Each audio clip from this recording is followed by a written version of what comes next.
दोस्तों नमस्कार। मैं कौशल कुमार सिंह आपका स्वागत करता हूं नजरिया भारत का में। आज हम चर्चा करेंगे तुर्कमान गेट वाली मस्जिद यानी कि दिल्ली में। दिल्ली की एक ऐसी घटना जो पूरे देश को झकझोर करके रख दे रही है। आज वहां काफी उपद्रव हुआ। वहां लोगों ने, एक समाज के लोगों ने जाकर के काफी उपद्रव किया, काफी तोड़फोड़ की, रोड़ेबाजी करने की कोशिश की, पत्थरबाजी करने की कोशिश की और उपद्रव फैलाने की कोशिश की। वास्तव में ये है क्या? तुर्कमान गेट वाली मस्जिद की कहानी क्या है? यह समझ में किसी को नहीं आया। सिर्फ ये समझ में आया कि कुछ लोगों ने वहां दंगा करने की कोशिश की। तो आज मैं इसकी पूरी सच्चाई आपके सामने लेकर के आया हूं। पहले एक एक करके इसके पहलू को समझने की कोशिश करते हैं। इसमें होता यह है कि तुर्कमान गेट वाली मस्जिद का मामला कोर्ट में है। कोर्ट कहने का अर्थ है कि जब मामला कोर्ट में है तो इसे गिराया क्यों गया? तो कोर्ट में मामला वक्फ बोर्ड और मुस्लिम मस्जिद कमेटी के बीच का ये मामला है। वास्तव में अभी वक्फ बोर्ड की जमीनों की जांच चल रही है। और जब जांच की प्रक्रिया में देखा गया कि वो जमीन की कोई कागजात इनके पास नहीं है और इनसे बार बार वक्फ के जमीन के को कोर्ट में साइट पे रजिस्टर करने के लिए जब कहा जा रहा है वक्फ बोर्ड में, तो ये उससे कर नहीं रहे हैं। तो मुस्लिम कमेटी के मुतवली को जब यह बात पता चली कि इसमें हमें इसको नोटिस करना है, इसका रिपोर्ट देना है, तो वो दे नहीं पाए। इसी बीच एमसीडी ने, दिल्ली के एमसीडी ने कमेटी को, मस्जिद कमेटी को एक नोटिस इशू किया कि आप इस सारे जमीन के कागजात हमें पेश करें। लेकिन एमसीडी ने ये पेश करने से इनकार कर दिया कि ये जमीन के कागजात हम पेश करने में असमर्थ हैं, कि मैं तो मुतवली हूं, ये वक्फ बोर्ड की जमीन है और ये वक्फ बोर्ड इसके पेपर सबमिट करेगी। मामला दोनों के बीच में नोटिस नोटिस चलता रहा। यानी एमसीडी और मस्जिद कमेटी, इन दोनों के बीच नोटिस नोटिस का मामला चलता रहा। जमीन की वस्तु स्थिति ये थी टूटने के पहले। टूटने के पहले की बात कर रहा, मैं टूटने की बाद की बात नहीं कर रहा।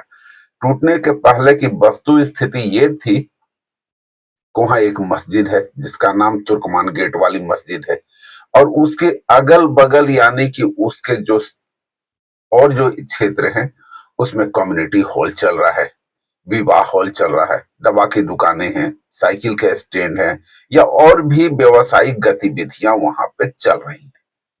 ये तो वहां की वस्तु स्थिति थी पहले, टूटने के पहले। जब मामला कोर्ट में गया तो वास्तव में वो जमीन अवैध है, अवैध कब्जा है मस्जिद का। और जब मामला कोर्ट में गया तो कोर्ट ने इस पे अवैध कब्जा होने के चलते इसको तोड़ने का आदेश दे दिया कि इसे तोड़ दिया जाए। लेकिन हाई कोर्ट के बेंच ने एक दायरा रखा। हाई कोर्ट के बेंच ने बार बार एमसीडी को और वक्फ बोर्ड को, बार बार वक्फ बोर्ड से जब यह मांगा गया कि आप इस जमीन के कागजात पेश करें, तो वक्फ बोर्ड हमेशा इसमें आनाकानी करता रहा। किसी न किसी तरीके से वो स्टे लेने की कोशिश करता रहा कि अभी हमारे पास समय नहीं है, डेट नहीं है, फुर्सत नहीं है, पेपर नहीं है, दारुल इस्लाम के पास है, इसका जो जिम्मेवारी इधर उधर करके उसको टाइम लेता रहा। अब दिल्ली हाई कोर्ट के जज ने इस पर यह आदेश दे दिया कि जो भी अवैध निर्माण है, जो भी अवैध निर्माण है उसे ध्वस्त कर दिया जाए। तब इन लोगों ने मस्जिद कमेटी से और समय की मांग की कि इसमें हमें और समय चाहिए। तो अप्रैल तक का डेट दिया गया।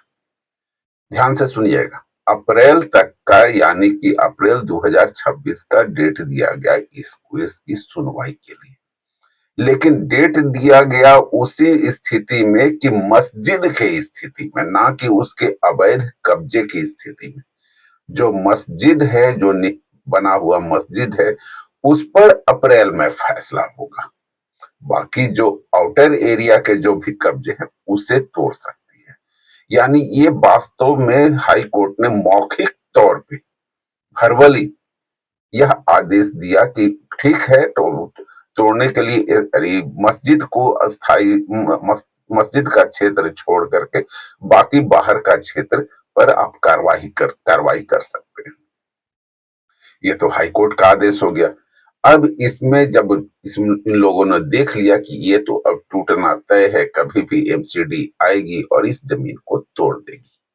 यहाँ जो भी कम्युनिटी हॉल, विवाह हॉल, दवा दुकान, साइकिल स्टैंड या जो भी इन लोगों ने कब्जा करके अपना गोरख धंधा फैला रखा था, उसको तो ये ध्वस्त कर देगी एमसीडी। अब इसमें खेल शुरू होता है इन लोगों के दबंगई का। दबंगई किसको कहते हैं, कैसे कहते हैं, ये अब समझ में आएगा। इन लोगों का एक तरीका है काम करने का, किसी भी तरीके से बाद में जब डिफॉल्टर घोषित हो जाओ तो अपने आप को सहानुभूति के नजरिए से पेश कर लो, यानी कि उसे दबाया जा रहा है, उसे कुचला जा रहा है। यह काम किया जामा मस्जिद के इमाम बुखारी ने। जामा मस्जिद के इमाम बुखारी ने पुलिस फोर्स को नहीं देने के लिए कहा। कहा कि दिल्ली सरकार पुलिस फोर्स एमसीडी को न दे। जब एमसीडी को पुलिस फोर्स मिलेगी नहीं तो यह काम होगा नहीं और यह टूट नहीं पाएगा। और इधर मुसलमानों को उन्होंने अपने दल बल के साथ उस्काने की कोशिश कर दी। और वो मुसलमान जो वहां के लोकल नहीं थे, पता नहीं कहां से बाहर से आए, बाहर से गए, कैसे क्या हुआ पता नहीं। लेकिन जब वहां से इस घटना के बाद जब रात में ये ऐसी घटना घटी कि उन्हें बुलडोजर का एक्शन करना पड़ा, और सरकार ने जब बुलडोजर के एमसीडी ने जब बुलडोजर का एक्शन किया तो लोग रोड़ेबाजी पत्थरबाजी करने के लिए वहां चारों तरफ से आ गए। और जो रोड़ेबाजी पत्थरबाजी कर रहे थे, जब सुबह में लोगों को पता ही नहीं चला कि वहां कहीं की है रात में ऐसी घटना, क्योंकि सारे रात आधी रात में सारे लोग सोए हुए थे रात में ही। और बजाते ही लोगों ने मैसेज के थ्रू एक दूसरे से बोलकर हल्ला करके बुला बुला कर चलो मस्जिद को ध्वस्त किया जा रहा है, अपना इस्लाम को ध्वस्त किया जा रहा है, चलो वहां चलो, करो बचाव करो, ऐसे करो। इस ढंग से इमोशनल कार्ड खेल करके लोगों को वहां भीड़ जुटाने की कोशिश की गई। लोग आए भी, भीड़ भी जुटी। भीड़ के साथ एक अजीब घटना ये होती है कि भीड़ का कोई लीडर करने वाला नहीं होता। भीड़ ने अगर कुछ कर दिया तो उसमें इसको कहिए मॉब लिंचिंग के तरह की घटना ये करना चाह रहे थे। लेकिन वास्तव में दिल्ली पुलिस की जागरूकता और इनके सूझबूझ की वजह से ये बड़ी घटना होने से बच गई। लेकिन इसी तरीके की एक घटना कुछ दिन पहले और हुई थी। वो हुई थी संभल में मदीना मस्जिद, जहां वहां के लोगों ने बड़ी सूझबूझ से और बड़ी सतर्कता से इसका बड़प्पन का परिचय देते हुए अपनी मस्जिद को स्वयं गिरा दिया था, क्योंकि वो अवैध कब्जे की जमीन पर बना हुआ था। मैं संभल के लोगों को इसके लिए तारीफ करता हूं कि उन्होंने सच्चाई को, कानून का साथ दिया। अब जो अवैध निर्माण था, उसको अवैध निर्माण को किसी भी कारण से, डर से हो या प्रेम से हो, किसी भी कारण से वे स्वतः गिरा दिए। इससे बड़ी बात और नहीं हो सकती। इसलिए संभल के लोगों को मैं इसके लिए बधाई देता हूं। लेकिन वही तुर्कमान गेट वाली मस्जिद में जब आते हैं तो यहाँ के लोगों ने इसको सरकार के साथ यानी पुलिस प्रशासन के साथ बेअदबी करने की कोशिश की, उन्हें डराने की कोशिश की, रोड़ेबाजी करने की कोशिश की, पत्थरबाजी करने की कोशिश की। अब दिल्ली पुलिस यूपी के ढर्रे पर चल रही है, जैसे यूपी की योगी गवर्नमेंट करती है। यानी कि जो दंगा फसाद या लूटपाट या तोड़ फोड़ की घटना के बाद जो दिल्ली में उत्तर प्रदेश की सरकार जो जिस ढंग से करती है कि सीसीटीवी फुटेज निकाल करके और जो जो भी लोग सीसीटीवी फुटेज में होते हैं उनकी पहचान करके उनके ऊपर केस दर्ज करते हैं।